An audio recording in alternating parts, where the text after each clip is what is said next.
Pamene drama ku parliament ikulowa episode 4 lomawa lino pa 14 February 2024 mundilolenso ine ngati president wa anthu osauka muno Malawi ndikalankhule mopanda mantha mosamuopa wina aliyense muziko la democracy.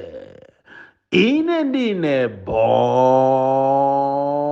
KALINDO, the DC, president wa anthu osauka woyamba kuno ku Malawi, komanso president wa gulu la Malawi First, the people first. Amene sitizasiya kunena chilungamo, sitizasiya kunena choonadi, sitizasiya kumuyimirira Malawi. Ndipo wina afune asafune tizapitirira ife ngati ya Malawi First kuwalankhulira Malawi mosayang'ana nkhope, mosayang'ana chipani, mosayang'ana kumene akuchokera, mosayang'ana tchalichi, mosayang'ana mtundu wace. Pamene ndimanena kunena kuti wiki ino a DPP muyamba kuona NYENKHWE kuchokera lolemba, ena amene anali a Thomas Didimo sanakhulupirire, koma pano ndikukhulupirira tsopano kunena kuti inu amene simmanditenga ine seriously, amene mmaona ngati ndine wokudya chamba, amene mmaona ngati ndine wamisala, tsopano pang'ono ndi pang'ono mwayamba kukhulupirira kunena kuti ine ndimanena zoona. Ndipo NYENKHWE zimene ndimanena kuti a DPP muziona zija ndi zimene zayambika ku nyumba ya malamulo, motero kuti mawa lino komanso lachinayi lachisanu mukonzekere NYENKHWE ambiri amene muti muwaone.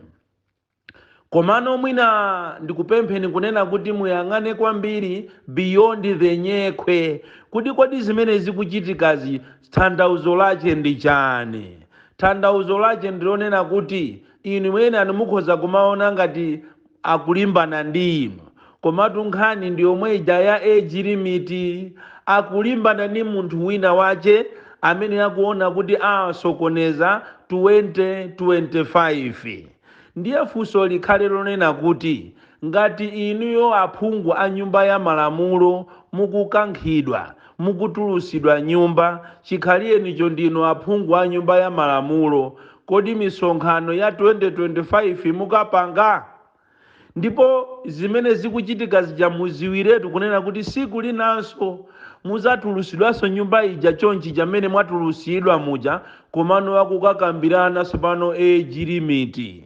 Pajatu ndinakuwuzani kale kunena kuti mapulani a anthu awa ndi akulu, mapulani a anthu awa ndi mapulani atali, koma ambiri simunakhulupirire. Ndikufuna mutuluzule maso anu sopano patali beyond zimene zikuchitika ku parliament lero. Nkhani yayikulu ndikumutchinga munthu wina kuti asazayimirire, ndipo mapulani amene wawa ifikapo nthawi imene sopano mamirisha ati atuluke. Zimene mwaona zija ku parliament zulo zija ndi pang'ono, kapena zimene mwaziona zija zimene apolisi abwera ndikuzakududuluzani zija ndi pang'ono.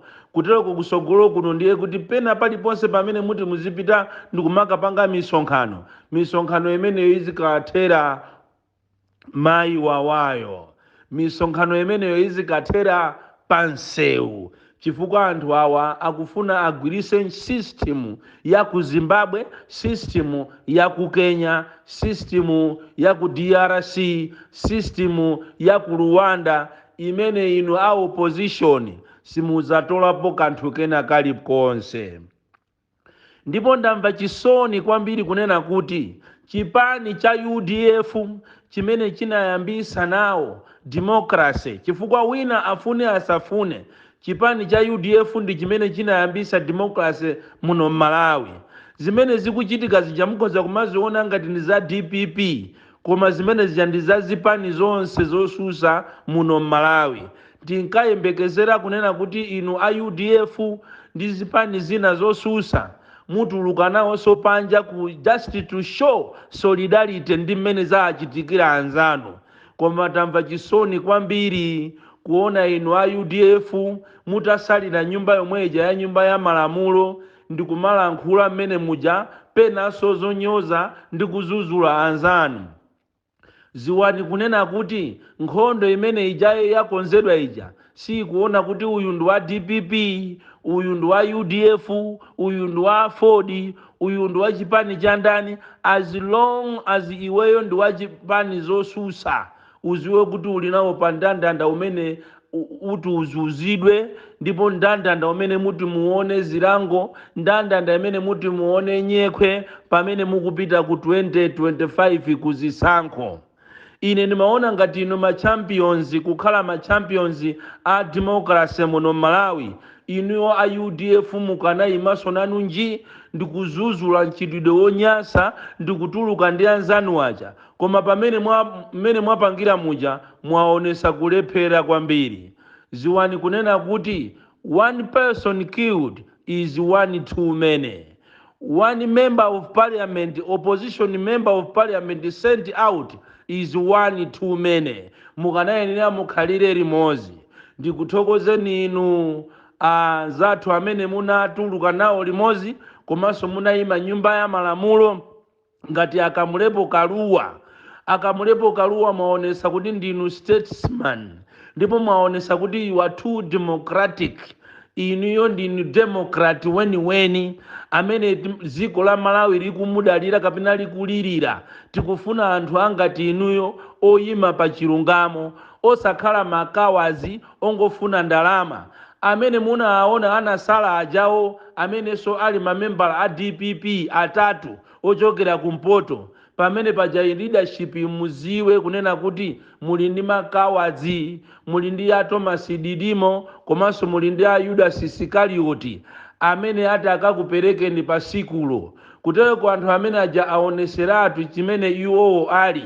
Ndipo inuyo ngati muli di anzeru, muli chipani choziwa, amene aja muwatambiretu, chifukwa anthu amene aja si anu, akungokhala kuti ndi anu pa pepala, koma zenizo mumtima mwawo anthu amene aja si anu. Ndadandaula kwambiri kunena kuti dziko la Malawi slowly likupita ku dictatorship, ndipo sitinayembekezere kunena kuti amene atazabwerese dictatorship Malawi munomo ndi ya MCP ndi Chakwera. Ndizomvesa chisoni kwambiri kuti pamene tikayembekezera kuti anthu amene wande amene atazasinthe ndale zizizakoma, lero ndi amene akubweresa tera. Iyi ni nkhani yomvesa chisoni kwambiri.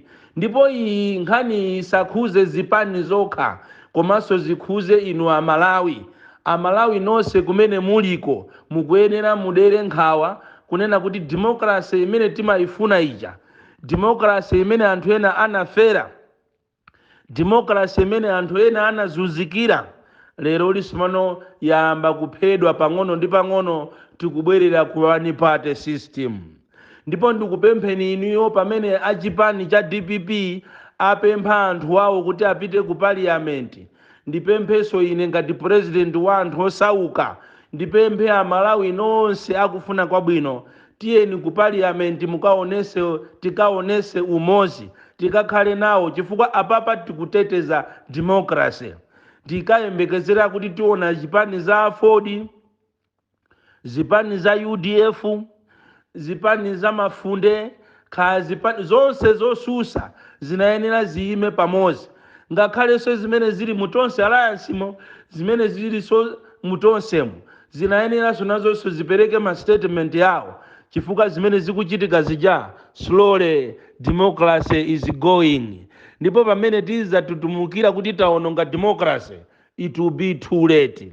Ndikanakupemphani inuyo azipani zonse munayenera kukhala limodzi in solidarity. Koma mmene zachitikira ku parliament lero, ndizomvesa chisoni kwambiri. Sinayembekezere kuti zimene zija zingachitike, pakana kukauzidwa apolisi kuti azikamenya kapena azikazunza aphungu a nyumba ya malamulo. tikuthokozeni inu aphungu a nyumba ya malamulo a DPP amene munayimba nji kufuna kuteteza democracy muno m'Malawi. Tamvanso kunena kuti anthu ena ofuna kukonda ndalama kwambiri anapita m'maconstituency mwanu kukachita mobilize mafumu ndi cholinga kuti akuchiteni ridicule, akunenereni zoyipa. Ziwani kunena kuti mafumuwo sikuti ngakhale anena zimenezo anena mukufuna kwawo, anena zimenezo chifukwa chokuti apasidwa ndalama. Ndipo imeneyo si nkhani yokuti kudandauliseni, chifukwa mafumu ambiri muziko lino ni makawazi, mafumu ambiri ndi azatenge amaopa maudindo awo, mafumu sali independent. Choncho musadandaule mafumu amene apita ndikukagulisa ufumu wawo ndi anthu andale, musadandaule ndi zimenezo. Tikufuna mugwire ntchito yanu, ndipo ifenso posachedwa pompano ngati Malawi First tikupita pansewu posachedwa pompano, ndipo ngati zipitirire zonunkha ngati izi tikubwereza kuti tikubweranso ku parliament konko. Ine ndine Boni Kalindo, sinimaopa wina aliyense, nimangoyima pa chilungamo. The DC.